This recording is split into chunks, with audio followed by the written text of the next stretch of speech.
क्योंकि मैं अभी जहां बैठा हूं इस पर विधायक सांसद बात करने से डरते हैं, इस पर पुलिस प्रशासन भी बात करने से डरते हैं। मैं झरिया के आसपास निकट भौरा एक क्षेत्र है जहां कोल माइंस के कारण जाना जाता है। मैं बिल्कुल कोयले के खदान के ऊपर बैठा हूं। लगभग कोयले का जो तल है जहां से कोयला की निकासी हो रही है उससे लगभग 500 फीट के ऊपर बैठा हूं। आप वीडियो में देख सकते हैं। यहाँ क्यों आया हूं ये तो सभी जानते हैं, और मैं अक्सर कहूंगा कि आखिर कोयलेरी क्षेत्र में रहकर कोयले पर कब तक आप नहीं बोलेंगे। अगर आप नहीं बोलेंगे तो सोच लीजिए आपके पढ़े लिखे होने का कोई मतलब नहीं है। यानी कोयले की काली सच्चाई जो दुर्दशा है उस पर आपको बोलना होगा।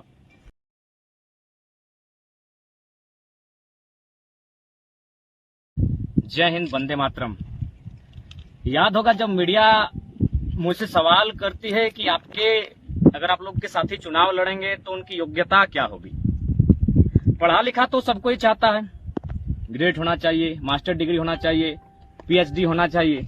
लेकिन मैं बार बार और एक उदाहरण देता हूं कि ग्रेजुएट तो होगा ही, पढ़ा लिखा तो होगा ही, कानून को जानने वाला तो होगा ही, लेकिन हिम्मत वाला होना चाहिए, जिगरा वाला होना चाहिए।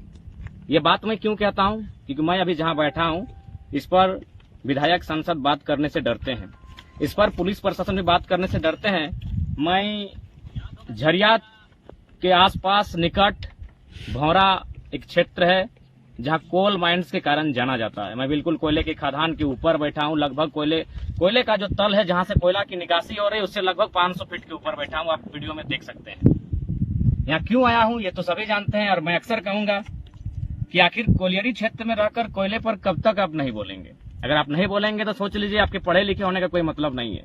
यानी कोयले की काली सच्चाई जो दुर्दशा है उस पर आपको बोलना होगा। और आज मुझे लगता है इस पर बात करनी चाहिए। यहाँ हम आए हैं, ग्रामीण धरने पर बैठे हैं। ग्रामीण है जहाज टाण के, यानी मेरा मानना है कि धनबाद बोकारो की सीमा में एक ऐसा गांव है जहां गांव में सड़क नहीं जाती है, क्योंकि वहां माइंस है। यानी उस गांव में माइंस के बाद वो गांव पड़ता है। पहली बात की ग्रामीणों की मांगे क्या है मैं बताना चाहूंगा, क्योंकि लाइव पेज के माध्यम से लाइव जितने भी लोग जुड़े हैं, ग्रामीणों की पहली मांग एक अच्छी सड़क होनी चाहिए, क्योंकि हमारे बच्चे पढ़ने को जाते हैं, हमारी महिलाएं साग सब्जी के लिए बाजार जाती हैं, हमारे अभिभावक। पीछे शायद आपको जितने भी वीडियो चल रहे हैं इसमें कैच नहीं हो पाएगा, क्योंकि ये 15-16 हजार के मोबाइल हैं। कार्बन मोनोडाइऑक्साइड गैस बाहर निकल रहा है, शायद ये मोबाइल कैच नहीं कर पाएगा। कार्बन मोनोडाइऑक्साइड गैस का मतलब तो आप समझते हैं, एक ऐसी गैस है जहां अगर आप 6-7 घंटा अगर बैठ के रह जाते हैं, उसका सामना कर लेते हैं, तो मुझे लगता है आप बेहोशी की हालत में आ जाएंगे। और उससे ज्यादा अगर आपका सामना होगा तो मुझे लगता है आपके जान की क्षति भी हो सकती है। यानी carbon monodioxide, nitrogen oxide, carbon oxide, 2-3 प्रकार की गैस जो कि मानव जीवन के लिए हानिकारक है, वन्य जीव के लिए हानिकारक है, जीव जंतु के लिए हानिकारक है, यहाँ से उत्सर्जित होती है। तो इसलिए ये भी मानना है कि प्रदूषण को कंट्रोल करे। बाकायदा कोई भी अगर माइनिंग होता है, कुछ भी योजना अगर होती है, चाहे फैक्ट्री हो, कारखाना हो, या फिर कोयला की खदान हो, अभ्रक की खदान हो, कुछ भी हो, तो उसका एक रूल होता है। माइनिंग्स का भी एक अपना रूल होता है। प्रदूषण बोर्ड की अनुमति लेनी पड़ती है, डीसी से अनुमति लेनी पड़ती है, खनन विभाग की अनुमति लेनी पड़ती है, यानी कुल मिलाकर कुछ अनुमति होता है। लेकिन आपको जानकारी होगी, हालांकि हम लोग लेटर नीचे रखे हैं जहां धरना हो रहा है, हम लोग काफी ऊपर आ चुके हैं माइंस के ऊपर, तो वहां ना माननीय डीसी महोदय को मालूम है, ना ही खनन विभाग को मालूम है कि यहाँ माइंस चल रहा है।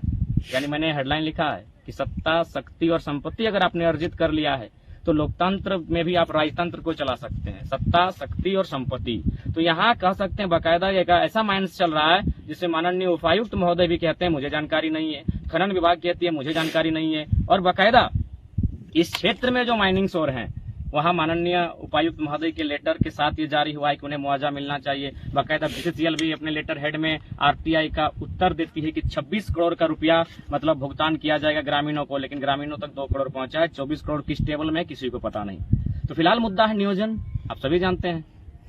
मैं बार बार कहता हूं, बीसीसीएल, सीसीएल, ईसीएल ये झारखंड में चलती है, डब्ल्यूसीएल महाराष्ट्र में, एनसीएल मध्य प्रदेश में, एमसीएल उड़ीसा में, बाकी जगह और 3-4 यूनिट है। जब वो अन्य प्रदेशों में काम करती है तो बहुत बेहतर काम करती है, मानवीय मूल्यों का ख्याल रखता है, संवैधानिक मूल्यों का ख्याल रखा जाता है, लोकतांत्रिक मूल्यों का ख्याल रखा जाता है, और कंपनी काम करती है। लेकिन वो कंपनी जैसे झारखंड आती है, मुझे लगता है कि झारखंड के लोग मनुष्य ही नहीं है। भारत के संविधान आर्टिकल 48 के अनुसार एक पशुओं को भी जीवन जीने की आजादी है, उसका भी संरक्षण करने की बात कहता है।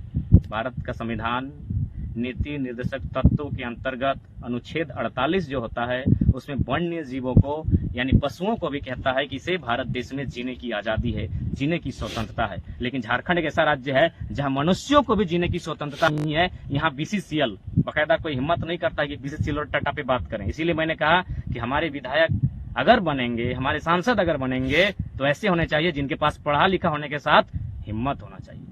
बीसीसीएल टाटा पर बात करना आसान बात नहीं है क्योंकि दुनिया में इनका बड़ा नाम है, लेकिन जैसे ये झारखंड आती है अमानवीय व्यवहार, अमानवीय दृश्य देख सकते हैं। माइनिंग का भी रूल होता है कि यदि आप माइनिंग करते हैं तो उसको पहले बालू से ढकिए, फिर उसको मिट्टी